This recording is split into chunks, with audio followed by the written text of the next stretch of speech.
ಪ್ರೀತಿಯ ದೇವರ ಮಕ್ಕಳೇ, ಇವತ್ತು ಈ ಆತ್ಮ ರಕ್ಷಣೆಯನ್ನ, ನಮ್ಮ ಆತ್ಮಕ್ಕೆ ರಕ್ಷಣೆಯನ್ನ ಹೇಗೆ ಪಡ್ಕೊಳ್ಳಿಕ್ಕೆ ಸಾಧ್ಯ, ಯಾರಿಂದ ಪಡ್ಕೊಳ್ಳಿಕ್ಕೆ ಸಾಧ್ಯ, ನಮ್ಮ ಆತ್ಮಕ್ಕೆ ರಕ್ಷಣೆಯನ್ನ ಯಾರು ಕೊಡ್ಲಿಕ್ಕೆ ಸಾಧ್ಯ ಎನ್ನುವಂತ ವಿಷಯಗಳನ್ನ ಇವತ್ತು ನಾವು ಧ್ಯಾನ ಮಾಡುವಂತ ಪ್ರಯತ್ನವನ್ನು ಮಾಡೋಣ. ಮೊದಲನೇದಾಗಿ, ಇವತ್ತು ಮನುಷ್ಯ ಮುಕ್ತಿಯನ್ನ ಪಡ್ಕೊಳ್ಳಿಕ್ಕೆ, ಮೋಕ್ಷವನ್ನ ಪಡ್ಕೊಳ್ಳಿಕ್ಕೆ, ದೇವರ ಬಳಿಗೆ ಹೋಗ್ಬೇಕು ಅಂತ ಅದರ ಅರ್ಥ ಏನು? ರಕ್ಷಣೆಯನ್ನ ಪಡ್ಕೊಳ್ಳಿಕ್ಕಾಗಿ ಮನುಷ್ಯ ಅನೇಕ ಪ್ರಯತ್ನಗಳನ್ನ ಇವತ್ತು ಮನುಷ್ಯ ಮಾಡ್ತಾ ಇದ್ದಾನೆ. ಇವತ್ತು ಮನುಷ್ಯ ರಕ್ಷಣೆ ಹೊಂದ್ಕೊಳ್ಳಿಕ್ಕೆ ಅನೇಕ ಪ್ರಯತ್ನಗಳನ್ನು ಮಾಡ್ತಿದ್ದಾನೆ. ಆದರೆ ಸ್ವಬುದ್ಧಿಯಿಂದ, ತನ್ನ ಸ್ವಶಕ್ತಿಯಿಂದ ಮಾಡುವಂತಹ ರಕ್ಷಣೆ ಎಲ್ಲಾ ಕಾರ್ಯಗಳು ಕೂಡ ವಿಫಲವಾಗ್ತವೆ. ಮನುಷ್ಯನ ತನ್ನ ಸ್ವಬುದ್ಧಿಯಿಂದ, ಸ್ವಶಕ್ತಿಯಿಂದ ರಕ್ಷಣೆಯನ್ನ ಪಡ್ಕೊಳ್ಬೇಕು, ತನ್ನ ಕಾರ್ಯಗಳ ಮೂಲಕ ರಕ್ಷಣೆ ಪಡ್ಕೊಳ್ಬೇಕು ಅಂತ ಮನುಷ್ಯನು ಮಾಡುವ ಎಲ್ಲಾ ಪ್ರಯತ್ನಗಳು ಕೂಡ ವಿಫಲ ಆಗ್ತವೆ.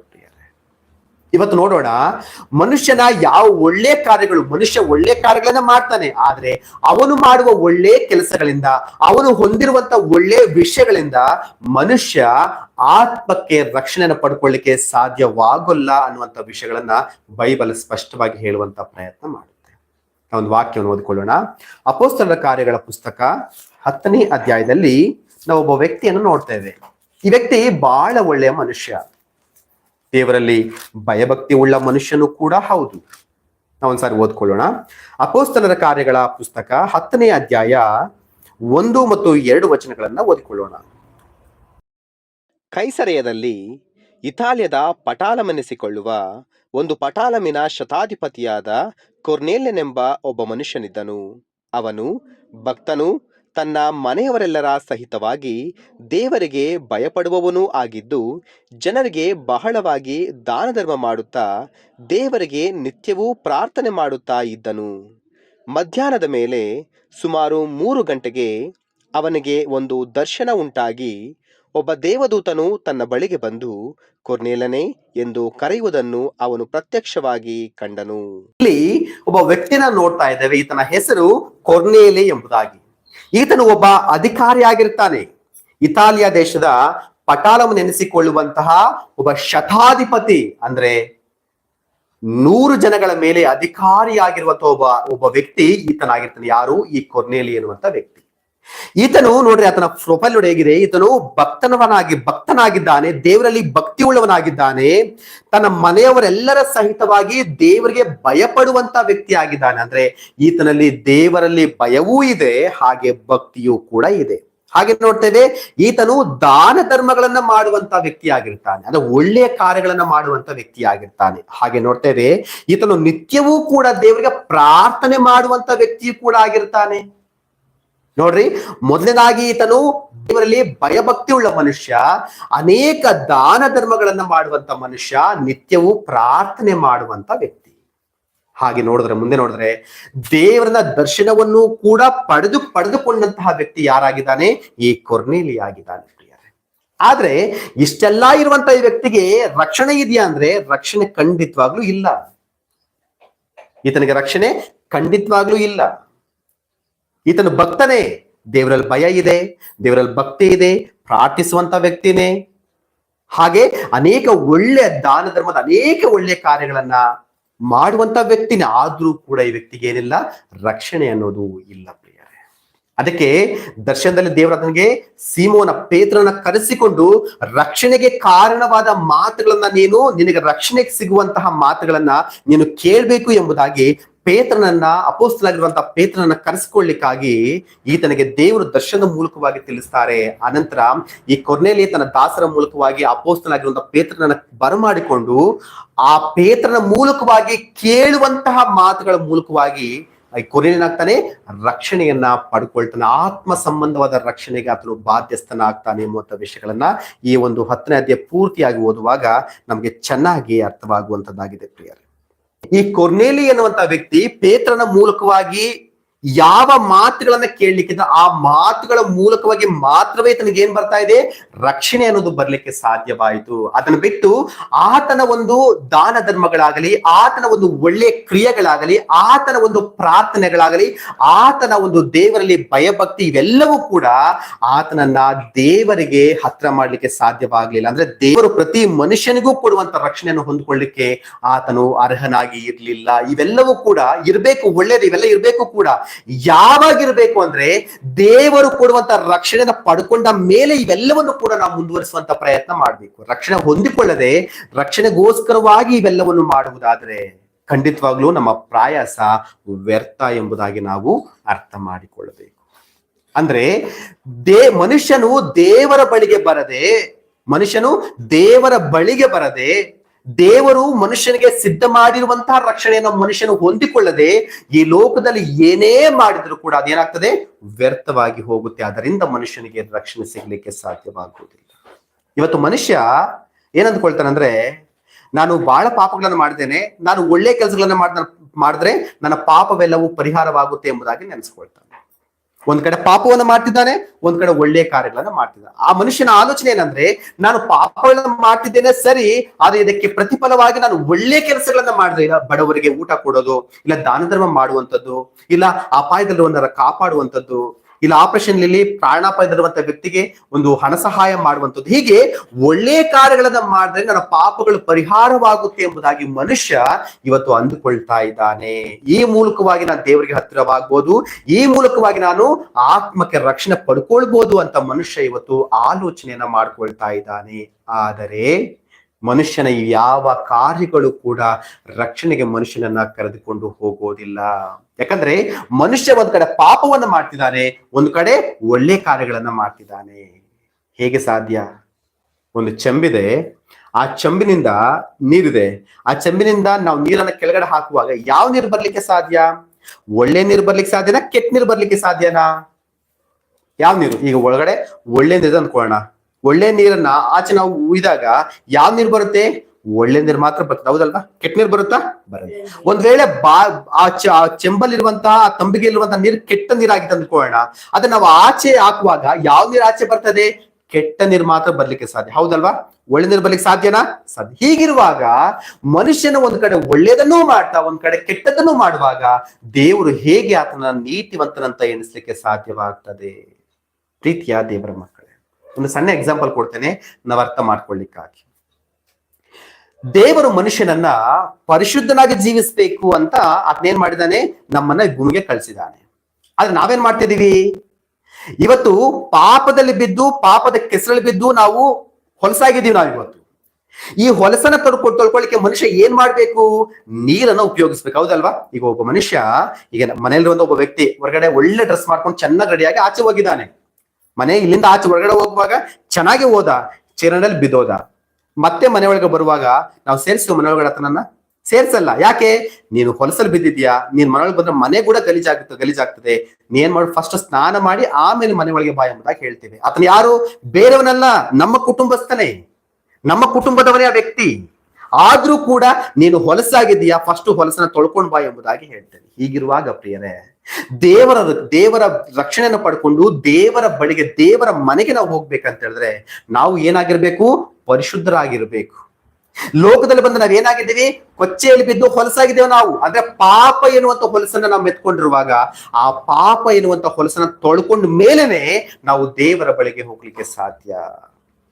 ಆ ಹೊಲಸಿಟ್ಕೊಂಡು ನಾವು ಏನು ಒಳ್ಳೆ ಕೆಲಸ ಮಾಡಿದ್ರು ಕೂಡ ಅದು ಈ ಲೆಕ್ಕಕ್ಕೆ ಬರುತ್ತಾ? ಬರೋದಿಲ್ಲ.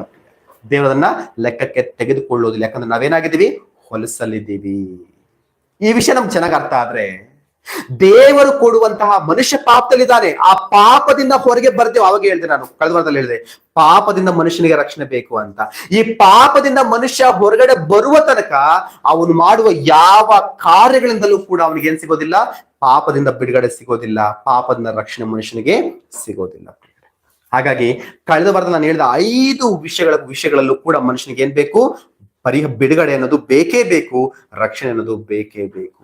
ಹಾಗಾದ್ರೆ ನೀವ್ ಹೇಳ್ತಿದ್ದೀರಾ, ನಮ್ಮ ಪ್ರಯತ್ನಗಳಿಂದ ನಾವು ರಕ್ಷಣೆ ಹೊಂದ್ಕೊಳ್ಳಿಕ್ಕೆ, ಪಾಪದಿಂದ ಪರಿಹಾರ ಹೊಂದ್ಕೊಳ್ಳಿಕ್ಕೆ ಸಾಧ್ಯವಾಗೋದಿಲ್ಲ, ದೈವ ಕೋಪದಿಂದ ಬಿಡುಗಡೆ ಹೊಂದ್ಕೊಳ್ಳಿಕ್ಕೆ ಸಾಧ್ಯವಾಗೋದಿಲ್ಲ, ಆತ್ಮಿಕ ಮರಣದಿಂದ ತಪ್ಪಿಸ್ಕೊಳ್ಳಿಕ್ಕೆ ಸಾಧ್ಯವಾಗೋದಿಲ್ಲ, ಹಾಗೆ ದುಷ್ಟಯುಗದಿಂದ ನಮ್ಮನ್ನ ರಕ್ಷಿಸಿಕೊಳ್ಳಿಕ್ಕೂ ಸಾಧ್ಯವಾಗುವುದಿಲ್ಲ ಅಂತ ನೀವು ಹೇಳ್ತಾ ಇದೀರಲ್ವಾ? ಹಾಗಾದ್ರೆ ಈ ನಮ್ಮ ಆತ್ಮಕ್ಕೆ ರಕ್ಷಣೆ ಹೇಗೆ ಸಿಗುತ್ತೆ, ಯಾರು ಕೊಡ್ತಾರೆ ಎಂಬುವಂತ ಒಂದು ಪ್ರಶ್ನೆ ನಿಮ್ಗೆ ಬರ್ಬೋದು. ನಾವು ಇದ್ರ ಕುರಿತಾಗಿ ನಾವು ಈ ಸಮಯದಲ್ಲಿ ಧ್ಯಾನ ಮಾಡುವಂತ ಪ್ರಯತ್ನ ಮಾಡೋಣ. ಪ್ರಿಯರೇ, ದೇವರು ಮನುಷ್ಯನನ್ನ ಪರಿಶುದ್ಧನಾಗಿ ಜೀವಿಸು ಎಂಬುದಾಗಿ ಭೂಮಿಗೆ ಕಳಿಸುವಾಗ ಮನುಷ್ಯನು ದೇವರಿಗೆ ವಿರುದ್ಧವಾಗಿ ಜೀವಿಸ್ತಾ ಪಾಪಗಳನ್ನ ಮಾಡ್ತಾ ಏನ್ ಮಾಡ್ದ? ಅಶುದ್ಧನಾಗಿ ಹೋಗಿದ್ದಾನೆ. ಮನುಷ್ಯ ಏನೇ ಪ್ರಯತ್ನ ಮಾಡಿದ್ರು ಕೂಡ ಆ ಪಾಪಗಳಿಂದ ಮನುಷ್ಯ ಹೊರಗಡೆ ಬರ್ಲಿಕ್ಕೆ ಸಾಧ್ಯವೇ ಇಲ್ಲ ಎನ್ನುವಂತ ಸತ್ಯವನ್ನ ಬೈಬಲ್ ಸ್ಪಷ್ಟವಾಗಿ ಹೇಳ್ತಾ ಇದೆ. ಹೀಗಿರುವಾಗ ಮನುಷ್ಯನ ಕೈಯಲ್ಲಿ ಯಾವ ಕಾರ್ಯವು ಸಾಧ್ಯವಾಗ್ಲಿಲ್ವೋ ಆ ಕಾರ್ಯವನ್ನ ದೇವರೇ ಮಾಡಿದ್ರು. ಪ್ರಿಯರೇ, ಆ ಕಾರ್ಯವನ್ನ ದೇವರೇ ಮಾಡಿದ್ರು. ಮನುಷ್ಯನನ್ನ ಪರಿಶುದ್ಧ ಮಾಡ್ಲಿಕ್ಕಾಗಿ ಆತನು ಏನ್ ಮಾಡ್ದ ಅಂದ್ರೆ, ತಾನೇ ಮನುಷ್ಯನ ರೂಪವನ್ನು ಧರಿಸಿಕೊಂಡು ಈ ಭೂಮಿಗೆ ಬಂದು ನಮಗೋಸ್ಕರವಾಗಿ ಆತನು ಪರಿಶುದ್ಧನಾಗಿ ಜೀವಿಸ್ತಾ ತನ್ನ ರಕ್ತವನ್ನ ನಮ್ಮೆಲ್ಲರ ಪಾಪಗಳಿಗಾಗಿ 2000 ವರ್ಷಗಳ ಹಿಂದೆ ಕಲ್ವಾರಿ ಶಿಲುಬೆಯಲ್ಲಿ ಆತನು ಸುರಿಸ್ತಾನೆ. ಪ್ರಿಯ, ಆತನು ಸುರಿಸಿದ, ಆತನು ಮಾಡಿದ ಆ ಪ್ರಾಣ ತ್ಯಾಗ, ಆತನ ರಕ್ತ ಮನುಷ್ಯನ ಸಕಲ ಪಾಪಗಳನ್ನೂ ಪರಿಹಾರ ಮಾಡಿ ಮನುಷ್ಯನನ್ನ ಪರಿಶುದ್ಧನಾಗಿ ಮಾಡ್ಲಿಕ್ಕೆ ಶಕ್ತಿಯುಳ್ಳ ಒಂದು ಮಾರ್ಗ ಆ ದಿನ ನಮಗೆ ಏರ್ಪಾಟಾಯ್ತು. ಪ್ರಿಯರೇ, ಅಂದ್ರೆ ಯೇಸು ಸ್ವಾಮಿಯವರು ಸುರಿಸಿದ ಆತನ ರಕ್ತ ಸಕಲ ಮನುಷ್ಯರ ಪಾಪಗಳನ್ನ ಪರಿಹಾರ ಮಾಡ್ಲಿಕ್ಕೆ ಒಂದು ಶಕ್ತಿಯುತವಾದ ಆಧಾರವಾಗಿ ನಿಂತ್ಕೊಳ್ತು. ಪ್ರಿಯರೇ, ಶಕ್ತಿಯುತವಾದ ಆಧಾರವಾಗಿ ನಿಂತ್ಕೊಳ್ತು. ಯೇಸು ಸ್ವಾಮಿಯ ರಕ್ತವನ್ನ ಬಿಟ್ರೆ ಮನುಷ್ಯ ಇನ್ನು ಯಾವ ಮಾರ್ಗದಿಂದಲೂ ಕೂಡ ಪಾಪ ಪರಿಹಾರವನ್ನ ಮಾಡ್ಕೊಳ್ಳಿಕ್ಕೆ ಸಾಧ್ಯವಾಗುವುದಿಲ್ಲ. ಪಾಪ ಪರಿಹಾರವನ್ನ ಮಾಡ್ಕೊಂಡ್ರೇನೆ ದೇವರ ಕೋಪದಿಂದ ತಪ್ಪಿಸಿಕೊಳ್ಳಿಕ್ಕೆ ಸಾಧ್ಯ.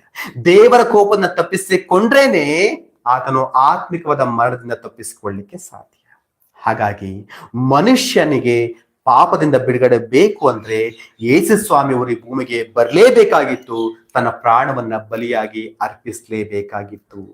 ಹಾಗಾಗಿ ಆತನು ಭೂಮಿಗೆ ಬಂದ ಹಾಗೆ 2000 ವರ್ಷಗಳ ಹಿಂದೆ ಕಲ್ವಾರಿ ಶಿಲುಬೆಯಲ್ಲಿ ತನ್ನ ರಕ್ತವನ್ನ ಸುರಿಸಿ ಮನುಷ್ಯನ ಪಾಪ ವಿಮೋಚನೆಗೆ ಮಾರ್ಗವನ್ನ ಆತನೇನ್ ಮಾಡ್ದ?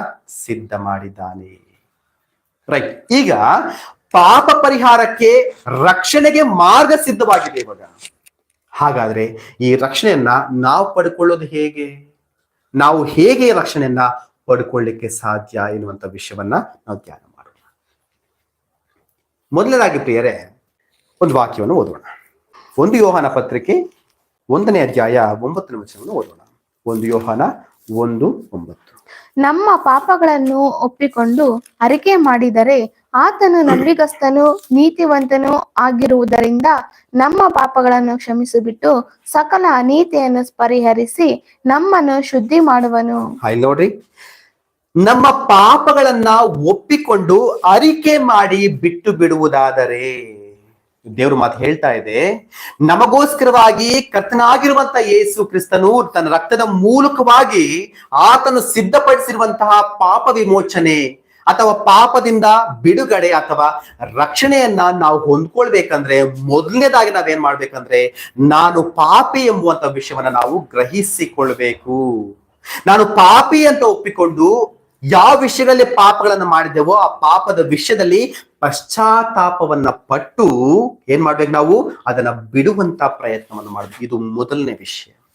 ನಮ್ಮ ಆತ್ಮಕ್ಕೆ ರಕ್ಷಣೆ ಬೇಕು ಅಂತ ಹೇಳಿದ್ರೆ ಆ ರಕ್ಷಣೆ ಪಡ್ಕೊಳ್ಳಿಕ್ಕೆ ಮೊಟ್ಟ ಮೊದಲ ಹೆಜ್ಜೆ ಯಾವುದು ಅಂದ್ರೆ, ನಾನು ಪಾಪಿ ಎನ್ನುವಂತ ಒಂದು ಅರಿವು, ಒಂದು ಆಲೋಚನೆ, ಒಂದು ಜ್ಞಾನ, ಒಂದು ಗ್ರಹಿಕೆ ಮನುಷ್ಯನಿಗೆ ಬರಬೇಕು. ಪ್ರಿಯರೇ, ಯಾವಾಗ ಒಬ್ಬ ಮನುಷ್ಯ ನಾನು ಪಾಪಿ ಅಂತ ಗ್ರಹಿಸ್ತಾನೋ ಆ ಪಾಪಗಳನ್ನ ಒಪ್ಪಿಕೊಂಡು ಅದನ್ನ ಬಿಟ್ಟು ಬಿಡುವ, ಹೌದು ನಾನು ನಿಜವಾಗ್ಲೂ ಪಾಪಿ, ನಾನು ನಿಜವಾಗ್ಲೂ ಪಾಪ ಮಾಡಿದ್ದೇನೆ ಎಂಬುವಂತ ಒಂದು ಅರಿವು ಬರಬೇಕು, ಅಥವಾ ಒಪ್ಪಿಕೊಳ್ಳುವಿಕೆ ಬರಬೇಕು. ಅನಂತರ ನಾನು ಇನ್ನು ಮುಂದೆ ಪಾಪಗಳನ್ನ ಮಾಡಬಾರ್ದು ಎನ್ನುವಂತ ಒಂದು ತೀರ್ಮಾನಕ್ಕೆ ಪಶ್ಚಾತ್ತಾಪ ಹೃದಯದಿಂದ ಆ ಮನುಷ್ಯನು ಬರಬೇಕು.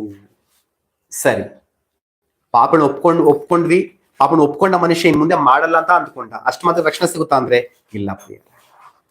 ಮಾನಸಾಂತರ ಅನ್ನೋದು ಮನುಷ್ಯನ ಆತ್ಮರಕ್ಷಣೆಗೆ ಮೊದಲ ಹೆಜ್ಜೆ. ಮಾನಸಾಂತರ ಆಗಿದೆ, ಅದು ಮಾನಸಾಂತರ ಆಗ್ಬೇಕು. ಮಾನಸಾಂತರ ಆಗಿ ಎಲ್ಲಿಗೆ ಬರ್ಬೇಕು ಅಂತ ಹೇಳಿದ್ರೆ, ಹೇಗೆ ಬರ್ಬೇಕು ಅಂದ್ರೆ, ಮನುಷ್ಯನು ತಾನು ಪಾಪಿ ಎಂದು ಗ್ರಹಿಸಿದ ಮೇಲೆ ಆ ಪಾಪಗಳನ್ನ ಒಪ್ಪಿಕೊಂಡು ನಾನು ಬಿಡ್ತೀನಿ ಎಂಬುದಾಗಿ ಪಶ್ಚಾತ್ತಾಪ ಎಂಬುದನ್ನ ನಿರ್ಧಾರ ಮಾಡಿದ್ಮೇಲೆ ಆತನು ನೋಡ್ಬೇಕಾಗಿರೋದು ಕಲ್ವಾರಿ ಶಿಲ್ಬೆಯ ಕಡೆಗೆ. ಆತನ ನೋಡ್ಬೇಕಾಗಿರೋದು ಕರ್ತನಾಗಿರುವಂತಹ ಯೇಸು ಕ್ರಿಸ್ತನ ಕಡೆಗೆ ನೋಡ್ಬೇಕು. ಯಾಕೆ? ರಕ್ಷಣೆ ಎಲ್ಲಿದೆ? ಯೇಸು ಕ್ರಿಸ್ತನಲ್ಲಿದೆ. ರಕ್ಷಣೆ ಎಲ್ಲಿದೆ? ಯೇಸು ಕ್ರಿಸ್ತನ ರಕ್ತದಲ್ಲಿದೆ. ಹಾಗಾಗಿ ಪಾಪಿ ಅಂತ ಒಪ್ಕೊಂಡ್ಮೇಲೆ ಆ ಪಾಪಗಳನ್ನ ಪರಿಹಾರ ಮಾಡ್ಕೊಳ್ಳಿಕ್ಕೆ ಮಾರ್ಗವನ್ನ ಹುಡುಕುವಂತ ಪ್ರಯತ್ನವನ್ನ ಮಾಡ್ಬೇಕು. ಹೇಗೆ ಹುಡುಕ್ಬೇಕಂದ್ರೆ ನಂಬಿಕೆಯಿಂದ ಹುಡುಕಬೇಕು. ಎಲ್ಲಿದೆ ಆ ಮಾರ್ಗ, ಎಲ್ಲಿದೆ ರಕ್ಷಣೆ ಅಂದ್ರೆ ಕರ್ತನಾಗಿರುವಂತಹ ಯೇಸು ಕ್ರಿಸ್ತನ ರಕ್ತದಲ್ಲಿದೆ, ಆತನ ಬಳಿ ಇದೆ. ಈಗ ಏನ್ ಮಾಡ್ಬೇಕು? ಮನುಷ್ಯ ನಂಬಿಕೆಯಿಂದ ಯೇಸು ಕ್ರಿಸ್ತನ ಕಡೆಗೆ ನೋಡುವಂತ ಪ್ರಯತ್ನ ಮಾಡ್ಬೇಕು. ಯೇಸು ಕ್ರಿಸ್ತನ ಬಳಿಗೆ ಬಂದು ನಿಲ್ಲುವಂತಹ ಪ್ರಯತ್ನವನ್ನು ಮನುಷ್ಯ ಮಾಡ್ಬೇಕು. ಒಂದು ವಾಕ್ಯವನ್ನು ಓದೋಣ. ರೋಮ ಪತ್ರಿಕೆ 10ನೇ ಅಧ್ಯಾಯ 9 ಮತ್ತು 10 ವಚನಗಳನ್ನು ಓದ್ಕೊಳ್ಳೋಣ. ಅದೇನೆಂದರೆ, ನೀನು ಯೇಸುವನ್ನೇ ಕರ್ತನೆಂದು ಬಾಯಿಂದ ಅರಿಕೆ ಮಾಡಿಕೊಂಡು ದೇವರು ಆತನನ್ನು ಸತ್ತವರುಗಳಿಂದ ಎಬ್ಬಿಸಿದನೆಂದು ಹೃದಯದಿಂದ ನಂಬಿದರೆ ನಿನಗೆ ರಕ್ಷಣೆಯಾಗುವುದು ಎಂಬುದೇ.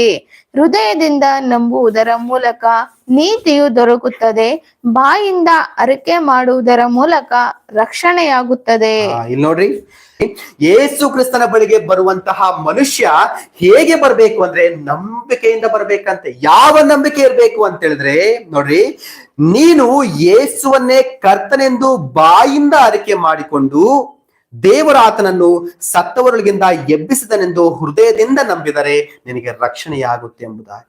ಏನಂತ ನಂಬೇಕು ಯೇಸುವಿನ ಬಳಿಗೆ ಬಂದು ಅಂದ್ರೆ, ಯೇಸು ನೀನು ನಿಜವಾದ ದೇವರು ಎಂಬುದಾಗಿ ನಂಬಿಕೆಯಿಂದ ಇರಬೇಕು.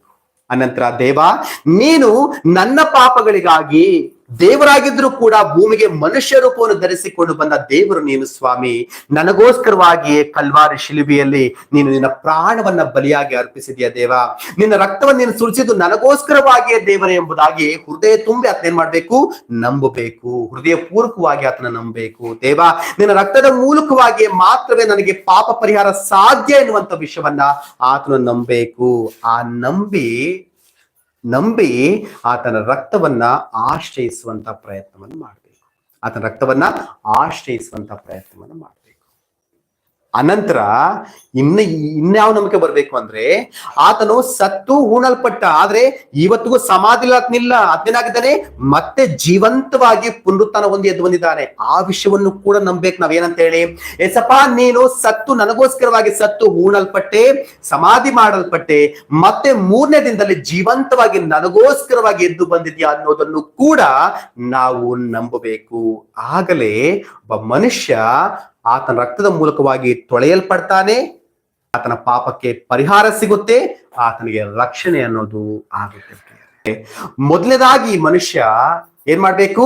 ತಾನು ಪಾಪಿ ಎಂಬುದಾಗಿ ಗ್ರಹಿಸ್ಬೇಕು, ಆ ಪಾಪವನ್ನು ಒಪ್ಪಿಕೊಳ್ಬೇಕು, ಅದನ್ನ ಬಿಡುವಂತ ಪ್ರಯತ್ನವನ್ನ ಮಾಡ್ಬೇಕು. ಇದು ಮೊದಲ ಹೆಜ್ಜೆ, ರಕ್ಷಣೆ ಹೊಂದುವ ಮೊದಲ ಹೆಜ್ಜೆ. 2ನೇ ಸ್ಟೆಪ್ ಏನಂದ್ರೆ, ಅನಂತರ ಆತನು ರಕ್ಷಣೆಯ ಮಾರ್ಗವನ್ನು ಹುಡುಕುತ್ತಾ ಆತನ ಎಲ್ಲಿಗೆ ಬರ್ಬೇಕು? ಯೇಸು ಕ್ರಿಸ್ತನ ಬಳಿಗೆ ಬಂದು ಆತನ ಮೇಲೆ ಸಂಪೂರ್ಣವಾದ ನಂಬಿಕೆಯನ್ನು ಇಡಬೇಕು. ನನ್ನ ಪಾಪಗಳ ಪರಿಹಾರಕ್ಕೆ ಕ್ರಿಸ್ತನಿಂದ ಮಾತ್ರವೇ ಸಾಧ್ಯ, ಆತನು ದೇವರು ಎಂಬುವಂತ ವಿಷಯವನ್ನ ಆತನು ಹೃದಯ ತುಂಬಿ ಆತನು ಒಪ್ಪಿಕೊಳ್ಳುವಂತ ಪ್ರಯತ್ನವನ್ನ ಮಾಡಬೇಕು. ಆಗ ಒಬ್ಬ ಮನುಷ್ಯ ರಕ್ಷಣೆಯನ್ನ ಹೊಂದಿಕೊಳ್ತಾನೆ.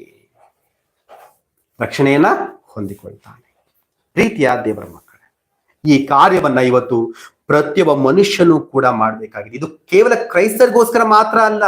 ಯೇಸು ಸ್ವಾಮಿ ಭೂಮಿಗೆ ಬಂದಿದ್ದು ಕ್ರೈಸ್ತರಿಗೆ ಮಾತ್ರ ಅಲ್ಲ, ಆತನು ಈ ಭೂಮಿಗೆ ಬಂದಿದ್ದು ಸಕಲ ಮನುಷ್ಯರ ಪಾಪಗಳ ಪರಿಹಾರಕ್ಕಾಗಿ ಆತನು ಭೂಮಿಗೆ ಬಂದಿದ್ದು. ಯಾಕೆ ಅಂತ ಹೇಳಿದ್ರೆ, ಈ ಭೂಮಿಯಲ್ಲಿರುವ ಸಕಲ ಮನುಷ್ಯರನ್ನು ಸೃಷ್ಟಿ ಮಾಡಿದ್ದು ಕರ್ತನಾಗಿರುವ ಯೇಸು ಕ್ರಿಸ್ತನೇ. ಹಾಗಾಗಿ ಸಕಲ ಮನುಷ್ಯರ ರಕ್ಷಣೆಯ ಒಂದು ಜವಾಬ್ದಾರಿ ಆತನ ಮೇಲೇನೆ ಬಿತ್ತು. ಅದಕ್ಕೆ ಆತನು ಭೂಮಿಗೆ ಬಂದು ತನ್ನ ಪ್ರಾಣವನ್ನ ಕೊಡುವಂತ ಪ್ರಯತ್ನವನ್ನ ಆತನು ಮಾಡಿದ್ದು. ಹಾಗಾಗಿ ಪ್ರತಿಯೊಬ್ಬ ಮನುಷ್ಯನು ಕೂಡ ರಕ್ಷಣೆ ಹೊಂದ್ಕೊಳ್ಬೇಕು ಅಂದ್ರೆ ಕರ್ತನಾಗಿರುವಂತಹ ಯೇಸು ಕ್ರಿಸ್ತನ ರಕ್ತವನ್ನು ಆಶ್ರಯಿಸಿ ಆತನ ಮೇಲೆ ಸಂಪೂರ್ಣವಾದ ನಂಬಿಕೆಯನ್ನಿಟ್ಟು ಆತನ ಮಾರ್ಗದಲ್ಲಿ ನಡೆಯುವಂತಹ ಪ್ರಯತ್ನವನ್ನ ಮಾಡಬೇಕು. ಇದು 2ನೇ ಹೆಜ್ಜೆ. ಮೂರನೇ ಹೆಜ್ಜೆ ನೋಡುವಾಗ ಯೇಸು ಸ್ವಾಮಿಯವರ ಬಳಿಗೆ ಬಂದು ಆತನು ದೇವರು ಎಂಬುದಾಗಿ ಅರಿಕೆ ಮಾಡೋದು ಮಾತ್ರ ಅಲ್ಲ, ಪ್ರಾರ್ಥನೆ ಕೂಡ ನಾವು ಮಾಡ್ಬೇಕು. ಇಲ್ಲಿ ನೋಡಿ ಏನಂತಿದೆ, ಯೇಸುವೇ ನೀನ್ ನಿಜವಾದ ದೇವರು ಎಂಬುದಾಗಿ ನಂಬ್ತಾ ಏನಂತ ಪ್ರಾರ್ಥನೆ ಮಾಡ್ಕೊಳ್ಬೇಕಂತ ಹೇಳಿದ್ರೆ, ದೇವ ನಾನು ಪಾಪಿಯಾಗಿದ್ದೇನೆ ಸ್ವಾಮಿ, ನನ್ನ ಪಾಪಗಳನ್ನ ಪರಿಹರಿಸು, ನನ್ನ ಪಾಪ ಪರಿಹಾರ ನಿನ್ನ ಮಾತ್ರ ಸಾಧ್ಯ ದೇವ, ಇನ್ನು ಮುಂದೆ ನಾನು ಪಾಪದ ಜೀವಿತವನ್ನ ಜೀವಿಸದೆ ನಿನಗೋಸ್ಕರವಾಗಿ ಜೀವಿಸ್ತೇನೆ ಎಂಬುವಂತ ಪ್ರಾರ್ಥನೆಯನ್ನು ಕೂಡ ಮನುಷ್ಯ ಏನ್ ಮಾಡ್ಬೇಕು. ನಂಬೋದ್ ಮಾತ್ರ ಅಲ್ಲ, ನಾವು ಪ್ರಾರ್ಥನೆ ರಿಕ್ವೆಸ್ಟ್ ಕೂಡ ಮಾಡ್ಕೊಳ್ಬೇಕು. ದೇವ್ರೆ ನನ್ನ ಪಾಪವನ್ನು ಪರಿಹಾರ ಮಾಡುವಂತ. ಮೊದಲನೇದಾಗಿ ನಾವು ಪಾಪಿ ಅಂತ ಒಪ್ಕೊಳ್ಬೇಕು, ಅಂದ್ರೆ ಮಾನಸಾಂತರ ಉಂಟಾಗ್ಬೇಕು ನಮ್ಮಲ್ಲಿ. ಎರಡನೇದಾಗಿ ಕ್ರಿಸ್ತನ ಬಳಿಗೆ ಬಂದು ನಂಬಿಕೆಯಿಂದ ಆತನನ್ನ ದೇವರು ಎಂಬುದಾಗಿ ಆತನ ರಕ್ತವನ್ನು ಆಶ್ರಯಿಸುವಂತ ಪ್ರಯತ್ನ ಮಾಡ್ಬೇಕು. ಮೂರನೇದಾಗಿ ನಾವು ಪಾಪಗಳನ್ನ ಆತನ ಮುಂದೆ ಅರಿಕೆ ಮಾಡಿ ಪ್ರಾರ್ಥನೆಯನ್ನು ಕೂಡ ನಾವು ಮಾಡ್ಬೇಕು. ನಾಲ್ಕನೇದಾಗಿ ನೋಡುವಾಗ ಯೇಸು ಸ್ವಾಮಿಯ ಮೇಲೆ ನಂಬಿಕೆ ಇಟ್ಟು ಆತನ ದೇವರು ಎಂಬುದಾಗಿ ಅಂಗೀಕರಿಸಿ ಆತನ ಮಾರ್ಗದಲ್ಲಿ ನಡೆಯುವಾಗ ನಮ್ಗೆ ಏನ್ ಸಿಗುತ್ತೆ ಅಂತ ಹೇಳಿದ್ವಿ, ರಕ್ಷಣೆ ಸಿಗುತ್ತೆ ಎಂಬುದಾಗಿ ನಾವು ಮಾತಾಡ್ಕೊಳ್ತಾ ಇದ್ದೇವೆ. ಪ್ರಿಯರೇ, ಈ ರಕ್ಷಣೆ ಯಾವ ರೀತಿ ಇದೆ ಅಂತ ಹೇಳಿದ್ರೆ, ಒಬ್ಬ ವ್ಯಕ್ತಿ ಬೇರೊಂದು ಸ್ಥಳಕ್ಕೆ ಪ್ರಯಾಣ ಮಾಡ್ಬೇಕು ಅಂತ ಅಂದ್ಕೊಳ್ತಿದ್ದಾನೆ. ಒಬ್ಬ ವ್ಯಕ್ತಿ, ಆ ವ್ಯಕ್ತಿ ಗಮ್ಯ ಸ್ಥಾನವನ್ನ ರೀಚ್ ಆಗ್ಬೇಕು ಅಂತ ಆತನು ಪ್ರಯಾಣ ಮಾಡ್ಲಿಕ್ಕೆ ಸಿದ್ಧವಾಗಿದ್ದಾನೆ. ಆತನು ಪ್ರಯಾಣ ಮಾಡ್ಲಿಕ್ಕೆ ಸಿದ್ಧವಾಗಿರುವಾಗ ಆತನು ಏನ್ ಬೇಕು, ಇವಾಗ ಟಿಕೆಟ್ ಬೇಕಲ್ವಾ, ಟ್ರೈನ್ ಟಿಕೆಟು, ಬಸ್ ಟಿಕೆಟು ಅಲ್ವಾ. ಬಸ್ಸಲ್ಲಿ ಪ್ರಯಾಣ ಮಾಡ್ಬೇಕು, ಏನ್ ಬೇಕಾದ್ರೆ ಟಿಕೆಟ್ ಬೇಕು. ಇವಾಗ ಟ್ರೈನ್ ಹೋದ್ರೆ ಟ್ರೈನ್ ಟಿಕೆಟ್ ಬೇಕು, ಬಸ್ಸಲ್ಲಿ ಹೋದ್ರೆ ಬಸ್ ಟಿಕೆಟ್ ಬೇಕು, ಫ್ಲೈಟ್ ಅಲ್ಲಿ ಹೋದ್ರೆ ಫ್ಲೈಟ್ ನ ಟಿಕೆಟ್ ಅನ್ನೋದು ಬೇಕು. ಇಲ್ಲಾಂದ್ರೆ ಆ ವ್ಯಕ್ತಿ ಪ್ರಯಾಣ ಮಾಡ್ಲಿಕ್ಕೆ ಸಾಧ್ಯನಾ? ಸಾಧ್ಯ. ಈಗ ಈ ರಕ್ಷಣೆ ಇವತ್ತು ಯೇಸು ಸ್ವಾಮಿಯ ಮೇಲೆ ನಂಬಿಕೆ ಇಡುವ ಮೂಲಕವಾಗಿ ನಮ್ಗೆ ಸಿಗುವಂತ ರಕ್ಷಣೆ ಯಾವ ರೀತಿ ಗೊತ್ತಾ? ಈ ಟಿಕೆಟ್ ಯಾವ ರೀತಿ ಇದೆಯೋ ಆ ರೀತಿಯಾದ ರಕ್ಷಣೆ ಯೇಸು ಕ್ರಿಸ್ತನ ಮೇಲೆ ನಂಬಿಕೆ ಇಡುವಾಗ ಆ ಕ್ಷಣದಲ್ಲಿ ನಮ್ಗೆ ಸಿಗುವಂತ ರಕ್ಷಣೆ. ಯೇಸು ಮೇಲೆ ನಂಬಿಕೆ ಇಟ್ಟು ನಾವು ದೇವರಲ್ಲಿ ಬರ್ತಿದೀವಲ್ಲ, ಆ ಕ್ಷಣ ಅಷ್ಟಕ್ಕೆ ಮಾತ್ರವೇ ನಾವು ಪರಲೋಕ ರಾಜ್ಯಕ್ಕೆ ಹೋಗ್ಲಿಕ್ಕೆ ಸಾಧ್ಯವಾಗೋದಿಲ್ಲ. ರಕ್ಷಣೆ ಅಂದ್ರೆ ನಾವು ಪರಲೋಕ ರಾಜ್ಯಕ್ಕೆ ಪರಿಪೂರ್ಣವಾಗಿ ನಾವು ಅಲ್ಲಿ ಸೇರ್ತೀವಲ್ವಾ, ಅಲ್ಲಿ ನಮ್ಗೆ ಬಾಧ್ಯತೆ ಸಿಗುತ್ತಲ್ವಾ, ಅದು ನಿಜವಾದ ಪರಿಪೂರ್ಣವಾದ ರಕ್ಷಣೆ. ಈ ರಕ್ಷಣೆ ಎಂತದ್ದು ಅಂತ ಹೇಳಿದ್ರೆ, ನಾವು ಪ್ರಯಾಣ ಮಾಡ್ಲಿಕ್ಕೆ ಬಸ್ಸಲ್ಲಿ ಹತ್ಲಿಕ್ಕೆ ಟಿಕೆಟ್ ಹೇಗೆ ಬೇಕು, ಹಾಗೆ ದೇವರ ಬಳಿಗೆ ನಾವು ಹೋಗ್ಬೇಕು ಅಂದ್ರೆ, ಪರಲೋಕ ರಾಜ್ಯದಲ್ಲಿ ನಾವು ಸೇರ್ಕೊಳ್ಬೇಕು ಅಂದ್ರೆ, ಪರಲೋಕ ಪ್ರಯಾಣದಲ್ಲಿ ನಾವು ಭಾಗವಹಿಸ್ಲಿಕ್ಕೆ ಟಿಕೆಟ್ ತೆಗೆದುಕೊಳ್ಳುವ ಹಾಗೆ ಈ ರಕ್ಷಣೆ ಅನ್ನೋದು ಕಾಣಿಸ್ಕೊಳ್ಳುತ್ತೆ. ಈ ರಕ್ಷಣೆ ಅಂತದ್ದು ನಾವೀಗ ಆತ್ಮಿಕ ಯಾತ್ರೆ ಮಾಡ್ಲಿಕ್ಕೆ ನಾವು ಅರ್ಹರಾಗಿದ್ದೇವೆ ಅನ್ನೋದಕ್ಕೆ ಒಂದು ಟಿಕೆಟ್ ರೂಪದಲ್ಲಿ ಮಾತ್ರ ಇದಿದೆ. ಇವತ್ತು ಏನಾಗಿದೆ ಅಂದ್ರೆ, ಯೇಸು ನಂಬುವ ಪ್ರತಿಯೊಬ್ಬ ವ್ಯಕ್ತಿ ಏನಾಗ್ತಾನೆ, ಆ ರಕ್ಷಣೆ ಎನ್ನುವಂತಹ ದೋಣಿಯಲ್ಲಿ ಹತ್ಕೊಳ್ತಾನೆ. ದೇವರು ಎಲಿಜಿಬಿಲಿಟಿ ಕೊಡ್ತಾರೆ, ಬಾ ಮಗನೇ ನೀನು ರಕ್ಷಣೆಯಿಂದ ಪರಲೋಕ ರಾಜ್ಯಕ್ಕೆ ಹೋಗ್ಲಿಕ್ಕೆ ನೀನು ಎಲಿಜಿಬಿಲಿಟಿ ಆಗಿದೆಯಾ, ನೀನು ಬಾ ಒಳಗಡೆ ಎಂಬುದಾಗಿ ಹೇಳ್ತಾರೆ. ಆದರೆ ಯಾವಾಗ ನಾವು ರಕ್ಷಣೆ ಎನ್ನುವಂತ ಹಡಗಿನ ಒಳಗಡೆ ಬರ್ತೇವೋ, ಆ ಹಡಗಿನ ಒಳಗಡೆ ಎಲ್ಲಿ ತನಕ ಇರ್ಬೇಕು ನಾವು, ಪ್ರಯಾಣ ಮುಗಿಯುವ ತನಕ, ಈ ಆತ್ಮಿಕ ಯಾತ್ರೆ, ಈ ಒಂದು ಪರಲೋಕ ಪ್ರಯಾಣ ಮುಗಿಯುವ ತನಕ, ನಾವು ಪರಲೋಕ ರಾಜ್ಯಕ್ಕೆ ಹೋಗುವ ತನಕ ನಾವು ಎಲ್ಲಿರ್ಬೇಕು, ರಕ್ಷಣೆ ಎನ್ನುವಂತಹ ದೋಣಿ ಒಳಗಡೆ ಇರ್ಬೇಕು ನಾವು. ಅಂದ್ರೆ ನಮ್ಮ ರಕ್ಷಣೆಯನ್ನ ನಾವು ಕಾಪಾಡಿಕೊಳ್ಳುವಂತ ಪ್ರಯತ್ನವನ್ನ ಮಾಡ್ಬೇಕು. ನಾವೇನ್ ಮಾಡ್ಬೇಕು, ನಮ್ಮ ರಕ್ಷಣೆಯನ್ನ ಕಾಪಾಡಿಕೊಳ್ಳುವಂತ ಪ್ರಯತ್ನವನ್ನ ಮಾಡ್ಬೇಕು. ಒಂದು ವಾಕ್ಯ ಓದೋಣ. ಮತ್ತಾಯನ ಬರೆದ ಸುವಾರ್ತೆ 24:13. ಕಡೆಯವರೆಗೂ ತಾಳುವವನು ರಕ್ಷಣೆಯನ್ನು ಹೊಂದುವನು.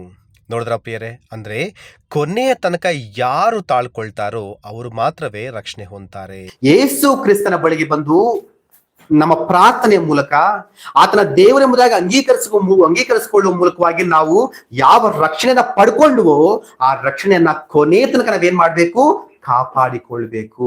ಈ ರಕ್ಷಣೆಯ ಮಾರ್ಗದಲ್ಲಿ, ಈ ಪರಲೋಕ ಪ್ರಯಾಣದಲ್ಲಿ ಎಷ್ಟೇ ಕಷ್ಟಗಳು ಬಂದ್ರು, ಹಿಂಸೆಗಳು ಬಂದ್ರು, ನೋವುಗಳು ಬಂದ್ರು, ಅವಮಾನಗಳು ಬಂದ್ರು, ಕೊನೆಗೆ ನಾವು ಪ್ರಾಣ ಹೋಗುವಂತ ಸ್ಥಿತಿ ಬಂದ್ರೂ ಕೂಡ ನಾವೇನ್ ಮಾಡ್ಬಾರ್ದು, ನಾವು ಹೊಂದಿರುವಂತ ರಕ್ಷಣೆಯಿಂದ ಹಿಂತಿರುಗಿ ಹೋಗುವಂತ ಪ್ರಯತ್ನವನ್ನ ಮಾಡಬಾರ್ದು, ಹಿಂಜಾರಿ ಹೋಗುವಂತ ಪ್ರಯತ್ನವನ್ನ ಮಾಡಬಾರ್ದು. ಕೊನೆಯ ತನಕ ನಾವು ರಕ್ಷಣೆ ನಿಮಿತ್ತವಾಗಿ ಸಹಿಸಿಕೊಳ್ಳುವುದಾದ್ರೆ ನಾವೇನಾಗ್ತೀವಿ, ನಿಜವಾದ ರಕ್ಷಣೆಯನ್ನ ಪಡ್ಕೊಳ್ತೇವೆ. ಆ ಪರಲೋಕ ರಾಜ್ಯಕ್ಕೆ ನಾವೇನಾಗ್ತೀವಿ, ಬಾಧ್ಯಸ್ಥರಾಗ್ತೇವೆ. ನಾವು ಬಾಧ್ಯಸ್ಥರಾಗ್ತೇವೆ. ನೋಹನ ಕಾಲದಲ್ಲಿ ಜಲಪ್ರಳಯ ಅನ್ನೋದು ಬಂತು, ಹೌದಲ್ವಾ? ಜಲಪ್ರಳಯ ಬಂತು. ಆ ಜಲಪ್ರಳಯದಿಂದ ಅವರು ಹೇಗೆ ರಕ್ಷಣೆ ಹೊಂದ್ಕೊಂಡ್ರು ಅಂದ್ರೆ, ದೇವರು ನೋಹನಿಗೆ ಒಂದು ನಾವೆಯನ್ನ ಸಿದ್ಧ ಮಾಡುವಂತ ಹೇಳಿದ್ರು. ಆ ನಾವೆಯನ್ನು ಸಿದ್ಧ ಮಾಡಿದ್ಮೇಲೆ ದೇವರು ನೋಹನನ್ನ, ಅವನ ಕುಟುಂಬವನ್ನ ಆ ನಾವೆ ಒಳಗಡೆ ಸೇರಿಸುವಂತ ಪ್ರಯತ್ನ ಮಾಡಿದ್ರು. ಜಲಪ್ರಳಯ ಬಂತು, ಭೂಮಿಯಲ್ಲಿ ಶ್ವಾಸ ಬಿಡುವಂತ ಎಲ್ಲಾ ಜೀವರಾಶಿಗಳು ಕೂಡ ಸತ್ತು ಹೋದ್ರು. ಆದ್ರೆ ನೋಹ ಮಾತ್ರ ಅವನ ಕುಟುಂಬ ಸಾಯಲಿಲ್ಲ. ಯಾಕೆ ಸಾಯಲಿಲ್ಲ ಅಂದ್ರೆ ಆ ಜಲಪ್ರಳಯ ಮುಗಿಯುವ ತನಕ ಆತನ ಏನ್ ಮಾಡ್ಲಿಲ್ಲ, ಆ ನಾವೇ ಬಿಟ್ಟು ಆಚೆ ಬರುವಂತ ಪ್ರಯತ್ನ ಮಾಡ್ಲಿಲ್ಲ. ಅಂದ್ರೆ ಕೊನೆಯ ತನಕ ದೇವರು ಹೇಳುವ ತನಕ, ಆಚೆ ಬಾ ನೋಹ ಎಂಬುದಾಗಿ ಹೇಳುವ ತನಕ ನೋಹ ಎಲ್ಲಿದ್ದ? ದೇವರು ಅಪ್ಪಣೆ ಮಾಡಿದ ಹಾಗೆ, ದೇವರು ನೇಮಿಸಿದ ಆ ಒಂದು ಹಡಗಿನ ಒಳಗಡೆ, ಆ ನಾವೆ ಒಳಗಡೆ ಇದ್ದ ಆತ. ಅದಕ್ಕೆ ಆತನು ಆತನ ಕುಟುಂಬ ರಕ್ಷಣೆ ಹೊಂದ್ಕೊಳ್ಳಿಕ್ಕೆ ಸಾಧ್ಯವಾಯಿತು. ಇವತ್ತು ರಕ್ಷಣೆ ಎನ್ನುವ ನಾವೆಯೊಳಗೆ ನಾವೆಲ್ಲರೂ ಕೂಡ ಪ್ರವೇಶವನ್ನ ಮಾಡಿದ್ದೇವೆ. ಆ ರಕ್ಷಣೆ ಎನ್ನುವಂತ ನಾವೆಯ ಒಳಗಡೆನೆ ನಾವಿರುವಂತ ಪ್ರಯತ್ನವನ್ನ ಮಾಡ್ಬೇಕು. ತುಫಾನ್ ಬಂದ್ರು, ಬಿರುಗಾಳಿ ಬಂದ್ರು, ಆ ಒಂದು ರಕ್ಷಣೆ ನಾವೇ ಅಲುಗಾಡುವಂತ ಸ್ಥಿತಿ ಏನೇ ಆದ್ರೂ ಕೂಡ ನಾವು ಆ ನಾವೇ ಒಳಗಡೆ ಇರುವ ತನಕ ಮಾತ್ರವೇ ನಾವು ರಕ್ಷಿಸಲ್ಪಡ್ಲಿಕ್ಕೆ ಸಾಧ್ಯ. ದೇವ್ರು ಹೇಳ್ತಾರೆ, ಮಗನೇ ನೀನು ನೋಹನ್ಗೆ ಹೇಳಿದ್ರು, ನೀನು ಈ ನಾವೇನ್ ಬಿಟ್ಟು ಆಚೆ ಬಾ ಎಂಬುದಾಗಿ ಹೇಳ್ತಾರಲ್ಲ, ಅಲ್ಲಿಯ ತನಕ ನಾವೇನ್ ಮಾಡ್ಬೇಕು? ಈ ಲೋಕಯಾತ್ರೆಯಲ್ಲಿ ನಾವು ಆ ರಕ್ಷಣೆ ಒಳಗಡೆ ಇರುವಂತ ಪ್ರಯತ್ನವನ್ನ ಮಾಡ್ಬೇಕು. ಒಂದು ವೇಳೆ ಆ ರಕ್ಷಣೆಯನ್ನು ಬಿಟ್ಟು ಆಚೆ ಬರುವಂತ ಪ್ರಯತ್ನ ಮಾಡಿದ್ರೆ, ಆ ರಕ್ಷಣೆಯನ್ನ ಕಳೆದುಕೊಳ್ಳುವಂತ ಪ್ರಯತ್ನ ಮಾಡಿದ್ರೆ, ಆ ರಕ್ಷಣೆಯಿಂದ ಹಿಂಜಾರಿ ಹೋಗುವಂತ ಪ್ರಯತ್ನ ಮಾಡಿದ್ರೆ, ದೇವರು ಆ ರಕ್ಷಣೆ ಮೂಲಕವಾಗಿ ನಮಗೋಸ್ಕರ ಇಟ್ಟಿರುವ ಅತ್ಯುನ್ನತವಾಗಿರುವಂತ ಒಂದು ಬಹುಮಾನವನ್ನ, ಆ ಒಂದು ಜಯಮಾಲೆಯನ್ನ ನಾವು ಹೊಂದ್ಕೊಳ್ಳಿಕ್ಕೆ ಸಾಧ್ಯವಾಗುವುದಿಲ್ಲ. ಪ್ರಿಯರೇ, ಒಂದು ಮಾತನ್ನ ನೋಡೋಣ. ಇಬ್ರಿಯ ಪತ್ರಿಕೆ 2ನೇ ಅಧ್ಯಾಯ 3ನೇ ವಚನ ನೋಡೋಣ. 3ನೇ ವಚನವನ್ನ ನೋಡೋಣ. ಈ ಅಂತ್ಯದ ವಿಶೇಷ ರಕ್ಷಣೆಯನ್ನು ನಾವು ಅಲಕ್ಷ್ಯ ಮಾಡಿದರೆ ತಪ್ಪಿಸಿಕೊಳ್ಳುವುದು ಹೇಗೆ? ನಮ್ಮ ಮುಂದಕ್ಕಿರುವ ಈ ಅತ್ಯಂತ ವಿಶೇಷವಾದ ರಕ್ಷಣೆಯನ್ನ ನಾವು ಅಲಕ್ಷ್ಯ ಮಾಡಿದರೆ ತಪ್ಪಿಸಿಕೊಳ್ಳುವುದು ಹೇಗೆ? ದೇವರು ಹೇಳ್ತಿದ್ದಾರೆ, ನಿಮ್ಮ ಮುಂದೆ ವಿಶೇಷವಾಗಿರುವಂತ ರಕ್ಷಣೆ ಇಡಲ್ಪಟ್ಟಿದೆ. ಇವತ್ತು ನೀವು ಹೊಂದಿರುವಂತ ಈ ರಕ್ಷಣೆ ಸಾಮಾನ್ಯವಾಗಿರುವಂತದ್ದಲ್ಲ, ಇದು ಅತ್ಯಂತ ವಿಶೇಷವಾಗಿರುವಂತದ್ದು. ಯಾಕೆ ವಿಶೇಷವಾಗಿರುವಂತದ್ದು ಅಂದ್ರೆ, ಇದು ಮನುಷ್ಯನಿಂದ ಕೊಡಲ್ಪಟ್ಟಂತಹ ರಕ್ಷಣೆಯಲ್ಲ, ಮನುಷ್ಯನು ತನಗೆ ತಾನೇ ಸಂಪಾದಿಸಿಕೊಂಡ ರಕ್ಷಣೆಯಲ್ಲ. ದೇವರೇ ಮನುಷ್ಯನಾಗಿ ಭೂಮಿಗೆ ಬಂದು ತನ್ನ ರಕ್ತವನ್ನು ಸುರಿಸಿ, ತನ್ನ ರಕ್ತ ಧಾರೆಯ ಮೂಲಕವಾಗಿ ಮನುಷ್ಯನಿಗೆ ಕೊಟ್ಟಂತಹ ರಕ್ಷಣೆಯಾಗಿದೆ. ಅದಕ್ಕೆ ಇದು ಅತ್ಯಂತ ವಿಶೇಷವಾದ ರಕ್ಷಣೆಯಾಗಿ ಕಾಣಿಸಿಕೊಳ್ಳುತ್ತೆ. ಇಂಥ ರಕ್ಷಣೆಯನ್ನ ನಾವೇನ್ ಮಾಡಬಾರ್ದು? ಅಲಕ್ಷ್ಯ ಮಾಡಬಾರ್ದು ಪ್ರಿಯರೇ. ನಾವು ಅಲಕ್ಷ್ಯ ಮಾಡುವಂತ ಪ್ರಯತ್ನ ಮಾಡಬಾರ್ದು. ಒಂದ್ ವೇಳೆ ಅಲಕ್ಷ್ಯ ಮಾಡುವುದಾದ್ರೆ ತಪ್ಪಿಸಿಕೊಳ್ಳೋದು ಹೇಗೆ ಅಂದ್ರೆ, ಯಾವ್ದನ್ನ ತಪ್ಪಿಸಿಕೊಳ್ಬೇಕು ನಾವಂದ್ರೆ, ದೈವ ಕೋಪದಿಂದ ತಪ್ಪಿಸಿಕೊಳ್ಳೋದು ಹೇಗೆ ಎನ್ನುವಂತ ಮಾತನ್ನ ವಾಕ್ಯ ಹೇಳ್ತಾ ಇದೆ. ಯಾವಾಗ ನಾವು ಕರ್ತನಾಗಿರುವ ಯೇಸು ಸ್ವಾಮಿಯವರ ರಕ್ತದ ಮೂಲಕವಾಗಿ ರಕ್ಷಣೆಯನ್ನು ಹೊಂದ್ಕೊಳ್ತೇವೋ, ಆ ರಕ್ಷಣೆಯನ್ನು ಹೊಂದಿ ಆ ರಕ್ಷಣೆಯನ್ನ ಕೊನೆಯ ತನಕ ಕಾಪಾಡಿಕೊಳ್ಳುವಂತ ಪ್ರಯತ್ನವನ್ನು ಮಾಡ್ತೇವೋ, ಆಗ ನಾವು ಸಂಪೂರ್ಣವಾದ ರಕ್ಷಣೆಯೆಡೆಗೆ ನಾವು ಸಾಕ್ತೇವೆ. ಆಗ ದೇವರ ಒಂದು ಕೋಪದಿಂದ, ಅದ ದೈವ ಕೋಪದಿಂದ ನಾವು ತಪ್ಪಿಸಿಕೊಳ್ತೇವೆ. ಆತ್ಮಿಕವಾದ ಮರಣದಿಂದ ನಾವು ತಪ್ಪಿಸಿಕೊಳ್ತೇವೆ. ಈ ದುಷ್ಟ ಯುಗದೊಳಗಿಂದ ನಾವು ರಕ್ಷಿಸಲ್ಪಡ್ತೇವೆ. ಹಾಗೆ ಸೈತಾನ ನಮ್ಮ ವಿರುದ್ಧವಾಗಿ ಒಡ್ಡುವ ಎಲ್ಲಾ ಉರುಳುಗಳಿಂದಲೂ ಕೂಡ ನಾವೇನ್ ಮಾಡ್ತೀವಿ? ತಪ್ಪಿಸಿಕೊಂಡು ನಿಜವಾದ ರಕ್ಷಣೆಯ ಆನಂದವನ್ನು ಅನುಭವಿಸ್ತಾ ನಾವು ದೇವರ ರಾಜ್ಯಕ್ಕೆ, ದೇವರ ಮಕ್ಕಳಾಗಿ ಬಾಧ್ಯಸ್ಥರಾಗಿ ಉಳ್ಕೊಳ್ತೇವೆ. ಅಂದ್ರೆ ಮನುಷ್ಯ ಇವತ್ತು ರಕ್ಷಿಸಲ್ಪಡಬೇಕು ಅಂದ್ರೆ ಈ 4 ಮೆಟ್ಟಲುಗಳನ್ನ ಅವನು ಹತ್ತಿ ಬರಲೇಬೇಕು. ಒಂದು ಮಾನಸಾಂತರ ಎನ್ನುವಂತ ಮೆಟ್ಟಲು. ಅಂದ್ರೆ ಮಾನಸಾಂತರ ಅಂದ್ರೆ ನಾನು ಪಾಪಿ ಎಂಬುದಾಗಿ ಒಪ್ಕೊಳ್ಬೇಕು, ಪಶ್ಚಾತ್ತಾಪ ಪಡಬೇಕು, ಅದನ್ನ ಬಿಡಬೇಕು. ಎರಡನೇದಾಗಿ ಯೇಸು ಕ್ರಿಸ್ತನ ಬಳಿಗೆ ಬರಬೇಕು, ಯೇಸು ನಿಜವಾದ ದೇವರು ಎಂಬುದಾಗಿ ನಂಬಬೇಕು, ಆತನ ರಕ್ತವನ್ನ ಆಶ್ರಯಿಸಬೇಕು. ಮೂರನೇದಾಗಿ ಆಶ್ರಯಿಸಿ ನಾವು ಪಾಪಗಳನ್ನು ಒಪ್ಪಿಕೊಂಡು ಅರಿಕೆ ಮಾಡಿ ಪ್ರಾರ್ಥನೆಯನ್ನ ಮಾಡಬೇಕು. 4ನೇದಾಗಿ ನಾವು ರಕ್ಷಣೆ ಈ ಮೂಲಕವಾಗಿ ರಕ್ಷಣೆ ಪಡ್ಕೊಂಡ್ಮೇಲೆ ಈ ರಕ್ಷಣೆಯನ್ನ ಕೊನೆಯ ತನಕ ನಾವೇನ್ ಮಾಡ್ಬೇಕಂದ್ರೆ ಕಾಪಾಡಿಕೊಳ್ಳುವಂತ ಪ್ರಯತ್ನವನ್ನ ನೀವು ಮಾಡ್ಬೇಕು. ಆಗ ಮಾತ್ರ ನಾವು ಸಂಪೂರ್ಣವಾದ ರಕ್ಷಣೆಯನ್ನು ಪಡ್ಕೊಂಡು ಪರಲೋಕ ರಾಜ್ಯಕ್ಕೆ ಬಾಧ್ಯಸ್ಥರಾಗ್ಲಿಕ್ಕೆ ಸಾಧ್ಯವಾಗುತ್ತೆ. ಇವತ್ತು ಅನೇಕ ಕ್ರೈಸ್ತರ ಸ್ಥಿತಿ ಹೇಗಿದೆ ಗೊತ್ತಾ? ಇಬ್ರಿಯ ಪತ್ರಿಕೆಯಲ್ಲಿ ಭಕ್ತ ಯಾಕೆ ಮಾತನ್ನು ಬರ್ದ ಅಂದ್ರೆ, ಅನೇಕರು ರಕ್ಷಣೆಯನ್ನ ನಿರ್ಲಕ್ಷ್ಯ ಮಾಡ್ತಿದ್ದಾರೆ, ಅಸಡ್ಡೆ ಮಾಡ್ತಾ ಇದ್ದಾರೆ. ಅದಕ್ಕೋಸ್ಕರವಾಗಿ ದೇವರ ಮಾತನ್ನ ಬರೆದ್ರು, ನೀನು ಅತ್ಯಂತ ವಿಶೇಷವಾದ ರಕ್ಷಣೆ ನಿನ್ನ ಮುಂದೆ ಇಟ್ಟಿರುವಾಗ ಅದನ್ನ ಅಲಕ್ಷ್ಯ ಮಾಡುವುದಾದ್ರೆ ಹೇಗೆ ತಪ್ಪಿಸಿಕೊಳ್ತೀಯಾ? ನಿತ್ಯ ನಾಶನದಿಂದ ಹೇಗೆ ತಪ್ಪಿಸಿಕೊಳ್ತೀಯ ಅನ್ನುವಂತ ಮಾತನ್ನ ಅಲ್ಲಿ ದೇವರು ಕೇಳ್ತಾ ಇದ್ದಾರೆ. ಅಂದ್ರೆ ಅನೇಕರು ಆ ರಕ್ಷಣೆಯ ಮಹತ್ವವನ್ನ ಅರಿಯದೆ, ಆ ರಕ್ಷಣೆಯ ಒಂದು ಮಹಿಮೆಯನ್ನು ಅರಿಯದೆ ಅದನ್ನ ಅಲಕ್ಷ್ಯ ಮಾಡಿ ನಿರ್ಲಕ್ಷ್ಯ ಮಾಡುವಂತ ಪ್ರಯತ್ನವನ್ನು ಮಾಡ್ತಾ ಇದ್ದಾರೆ. ಅದಕ್ಕೆ ದೇವರು ಎಚ್ಚರಿಸ್ತಾ ಇದ್ದಾರೆ, ನಿನ್ನ ಮುಂದೆ ಇಟ್ಟಿರುವಂತಹ ಈ ಅತ್ಯಂತ ವಿಶೇಷ ರಕ್ಷಣೆಯನ್ನ ನೀನು ಅಸಡ್ಡೆ ಮಾಡುವುದಾದ್ರೆ, ನೀನು ನಿರ್ಲಕ್ಷ್ಯ ಮಾಡುವುದಾದ್ರೆ ಹೇಗೆ ದೈವ ಕೋಪದ ತಪ್ಪಿಸಿಕೊಳ್ತೀಯ ಎನ್ನುವಂತಹ ಒಂದು ಎಚ್ಚರಿಕೆ ಮಾತನ್ನು ಕೂಡ ಇಬ್ರಿಯ ಪತ್ರಿಕೆ 2ನೇ ಅಧ್ಯಾಯದಲ್ಲಿ ನಾವು ನೋಡ್ತಾ ಇದ್ದೇವೆ. ಇವತ್ತು ಅನೇಕ ರಕ್ಷಣೆ ಹೊಂದಿರುವಂತಹ ಅನೇಕ ಕ್ರೈಸ್ತರ ಸ್ಥಿತಿ ಹೇಗಿದೆ ಗೊತ್ತಾ? ಏನ್ ತಿನ್ಬೇಕು, ಏನ್ ಕುಡಿಬೇಕು, ಏನ್ ಹೊದ್ಕೊಳ್ಬೇಕು, ಎಲ್ಲಿಗೆ ಹೋಗ್ಬೇಕು, ಇದೇ ಆಲೋಚನೆಗಳು ಮನುಷ್ಯನಿಗೆ ಇವತ್ತು.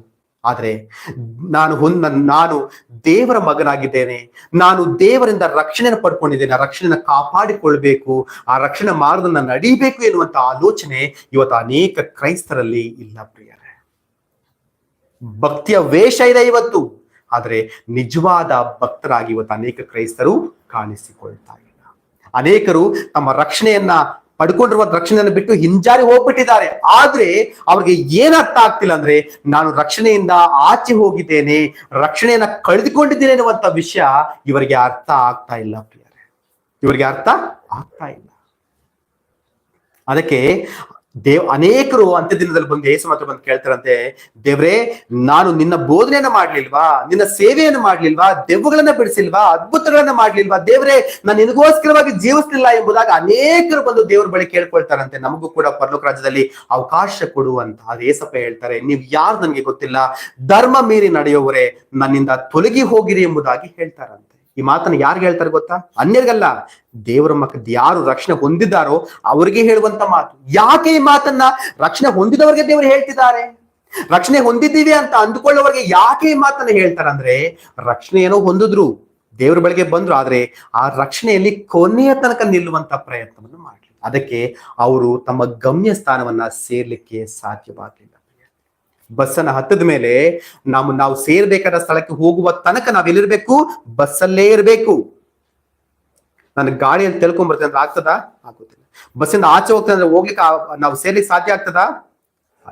ಬಸ್ಸಲ್ಲೇ ಇರಬೇಕು. ಪ್ರೀತಿಯ ದೇವರ ಮಕ್ಕಳೇ, ಇಸ್ರಾಯೇಲರಿಗೆ ದೇವರು ಒಂದು ವಾಗ್ದಾನವನ್ನ ಮಾಡಿದ್ರು. ಅಂದ್ರೆ ಕಾನಾನ್ ದೇಶವನ್ನ ದೇವರು ಇಸ್ರಾಯೇಲರಿಗೆ ವಾಗ್ದಾನವನ್ನ ಮಾಡಿದ್ರು. ಆ ವಾಗ್ದಾನ ಮಾಡಿದ ಮೇಲೆ ದೇವರು ಆ ಐಗುಪ್ತ ದೇಶದಿಂದ ಅವರನ್ನ ಬಿಡಿಸಿ ಅವರನ್ನ ವಾಗ್ದಾನ ದೇಶದ ಕಡೆಗೆ ಪ್ರಯಾಣದಲ್ಲಿ ಅವ್ರು ನಡೆಸುವಂತಹ ಪ್ರಯತ್ನವನ್ನು ಮಾಡಿದ್ರು. ಆ ಪ್ರಯಾಣದಲ್ಲಿ ಎಷ್ಟು ಜನ ಹೋದ್ರು ಗೊತ್ತಾ? ಕಾನಾನ್ ದೇಶಕ್ಕೆ ಐಗುಪ್ತ ದೇಶದಿಂದ ಬಂದಂತಹ ಇಸ್ರಾಯೇಲರಲ್ಲಿ ಎಷ್ಟು ಜನ ಹೋಗಿರ್ಬೋದು ಕಾನಾನ್ ದೇಶಕ್ಕೆ ಅಂದ್ರೆ ಇಬ್ಬರು ಮಾತ್ರ ಪ್ರವೇಶಿಸ್ತಾರೆ ಪ್ರಿಯರೇ. ಸುಮಾರು 20 ಲಕ್ಷಕ್ಕಿಂತ ಹೆಚ್ಚಾದ ಇಸ್ರಾಯೇಲರು ಐಗುಪ್ತ ದೇಶದಿಂದ ಹೊರಗಡೆ ಬರುವಂತ ಪ್ರಯತ್ನ ಮಾಡಿದ್ರೆ, ದೇವರು ವಾಗ್ದಾನ ಮಾಡಿದ ಕಾನಾನ್ ದೇಶಕ್ಕೆ ಪ್ರವೇಶ ಮಾಡಿದ್ದು ಮಾತ್ರ ಇಬ್ಬರು. ಯೋಚನೆ ಮಾಡಿ, ಲಕ್ಷಾಂತರ ಇಸ್ರಾಯೇಲರು ದಾರಿ ಮಧ್ಯದಲ್ಲಿ ಏನಾದ್ರು ದೇವರು ಮಾಡಿದ ವಾಗ್ದಾನ ದೇಶದ ಅರ್ಹತೆಯನ್ನ ಕಳ್ಕೊಂಡ್ರು, ಅಂದ್ರೆ ದೇವರ ರಕ್ಷಣೆಯನ್ನು ಕಳ್ಕೊಂಡು ನಿತ್ಯ ನಾಶನಕ್ಕೆ ಹೊರಟು ಹೋದ್ರು. ಯೆಹೋಶುವ ಕಾಲೇಬ್ ಇಬ್ರೇ ದೇವರು ವಾಗ್ದಾನ ಮಾಡಿದ ಕಾನಾನ್ ದೇಶದಲ್ಲಿ ಪ್ರವೇಶ ಮಾಡಿದ್ರು. ಪ್ರೀತಿಯ ದೇವರ ಮಕ್ಕಳೇ, ಇವತ್ತು ಕೋಟ್ಯಾನುಕೋಟಿ ಜನ ಯೇಸು ಸ್ವಾಮಿಯರನ್ನ ಮೇಲೆ ನಂಬಿಕೆ ಇಟ್ಟು ರಕ್ಷಣೆ ಮಾರ್ಗದಲ್ಲಿ ಬರ್ತಾ ಇದ್ದಾರೆ. ಆದ್ರೆ ರಕ್ಷಣೆ ಮಾರ್ಗದಲ್ಲಿ ಬಂದ ಎಲ್ಲರೂ ಕೂಡ ದೇವರ ರಾಜ್ಯಕ್ಕೆ ಬಾಧ್ಯಸ್ಥರಾಗ್ತಾ ಇಲ್ಲ. ಯಾಕೆ ಅಂದ್ರೆ ಯೇಸು ಸ್ವಾಮಿ ಹೇಳಿದ್ರು, ಇಕ್ಕಟ್ಟಾದ ಬಾಗಿಲಿನಿಂದ ಒಳಗಡೆ ಪ್ರವೇಶ ಮಾಡ್ಲಿಕ್ಕೆ ನೀವೇನ್ ಮಾಡ್ರಿ? ಹೆಣಗಾಡ್ರಿ, ಅಂದ್ರೆ ಕಷ್ಟಪಡ್ರಿ, ಪ್ರಯಾಸ ಪಡ್ರಿ ಎಂಬುದಾಗಿ ಹೇಳಿದ್ರು. ಇವತ್ತು ಮನುಷ್ಯನಿಗೆ ಕಷ್ಟಕರವಾಗಿ ಮಾರ್ಗ ಬೇಡ, ಇವತ್ತು ಈಸಿ ಆಗಿರುವಂತ ಮಾರ್ಗ ಬೇಕು. ಎಲ್ಲದಕ್ಕೂ ಏನ್ ಬೇಕು? ಇನ್ಸ್ಟಾಂಟ್, ಎಲ್ಲದಕ್ಕೂ ಶಾರ್ಟ್ ಕಟ್ ಬೇಕು ಮನುಷ್ಯನಿಗೆ ಇವತ್ತು. ಆದ್ರೆ ರಕ್ಷಣೆ ಹೊಂದ್ಕೊಳ್ಳಿಕ್ಕೆ ಮನುಷ್ಯನಿಗೆ ದೇವರು ಯಾವ ಶಾರ್ಟ್ ಕಟ್ ಅನ್ನು ಕೂಡ ಏನ್ ಮಾಡ್ಲಿಲ್ಲ, ಇಟ್ಟಿಲ್ಲ. ರಕ್ಷಣೆ ಬೇಕು ಅಂದ್ರೆ ಕೊನೆಯ ತನಕ ಯಾವ ರಕ್ಷಣೆ ನಾವು ಪಡ್ಕೊಂಡಿದ್ದೀವೋ ಆ ರಕ್ಷಣೆಯಲ್ಲಿಯೇ ನಾವು ಕೊನೆಯ ತನಕ ನಿಂತ್ಕೊಳ್ಬೇಕು. ಅದನ್ನ ಕಾಪಾಡಿಕೊಳ್ಳುವಂತ ಪ್ರಯತ್ನ ಮಾಡಿದ್ರೆ ಮಾತ್ರವೇ ನಾವು ಪರಲೋಕ ರಾಜ್ಯಕ್ಕೆ ಸೇರ್ಲಿಕ್ಕೆ ಸಾಧ್ಯ, ರಕ್ಷಣೆಯನ್ನು ಹೊಂದ್ಕೊಳ್ಳಿಕ್ಕೆ ಸಾಧ್ಯ, ಆತ್ಮ ರಕ್ಷಣೆ ಹೊಂದ್ಕೊಳ್ಳಿಕ್ಕೆ ಸಾಧ್ಯ. ಪಾಪದನ್ನ ಬಿಡುಗಡೆ ಹೊಂದ್ಕೊಂಡು ದೈವ ಕೋಪದನ್ನ ತಪ್ಪಿಸಿಕೊಂಡು ಆತ್ಮಿಕ ಮರಣದಿಂದ ಜಯವನ್ನ ಹೊಂದಿ ನಾವೇನ್ ಮಾಡ್ಬೋದು? ದೇವರ ಮಕ್ಕಳಾಗಿ, ದೇವರ ರಾಜ್ಯಕ್ಕೆ ವಾರಸುದಾರರಾಗಿ, ದೇವರ ರಾಜ್ಯದಲ್ಲಿ ಯುಗಗಳವರೆಗೆ ನಾವು ಜೀವಿಸಬಹುದು. ಹಲ್ಲೆಲೂಯ. ದೇವರ ನಾಮಕ್ಕೆ ಸ್ತೋತ್ರವಾಗಲಿ. ಎಷ್ಟು ಅದ್ಭುತವಾಗಿರೋ ರಕ್ಷಣೆ ನೋಡ್ರಿ. ಇದು ನಮ್ಮ ಕೈಯಲ್ಲಿ ಸಾಧ್ಯ ಆಗುವುದಿಲ್ಲ ಅಂತ ದೇವರೇ ಭೂಮಿಗೆ ಬಂದು ನಮಗೋಸ್ಕರವಾಗಿ ರಕ್ಷಣೆಯನ್ನು ಸಿದ್ಧಪಡಿಸಿ, ನಮಗೋಸ್ಕರವಾಗಿ ರಕ್ತವನ್ನು ಸುರಿಸಿ ರಕ್ಷಣೆಯನ್ನ ನಮಗೋಸ್ಕರವಾಗಿ ಕೊಟ್ಟರು. ಇವತ್ತು ನಾವೆಲ್ಲರೂ ಕೂಡ ಹೊಂದ್ಕೊಂಡಿದ್ದೇವೆ. ಹೊಂದ್ಕೊಂಡ ನಂತರ ಈ ರಕ್ಷಣೆಯಲ್ಲಿ ಕೊನೆಯ ತನಕ ನಾವು ನಿಲ್ಲುವಂತಹ ಪ್ರಯತ್ನವನ್ನು ಮಾಡಬೇಕು. ಒಂದ್ ವೇಳೆ ದೇವ್ರ ನಮಗೆ ಬಂದ ಮೇಲೆ ಮತ್ತೆ ಪಾಪಗಳಿಗೆ ಹೋಗೋದು, ದೇವ್ರ ವಿರುದ್ಧವಾದ ಕಾರ್ಯಗಳನ್ನ ಮಾಡುವುದಾದ್ರೆ ನಾವು ಹೊಂದಿಕೊಳ್ಳುವ ರಕ್ಷಣೆಯನ್ನ ನಾವು ಕಳೆದುಕೊಳ್ತೇವೆ.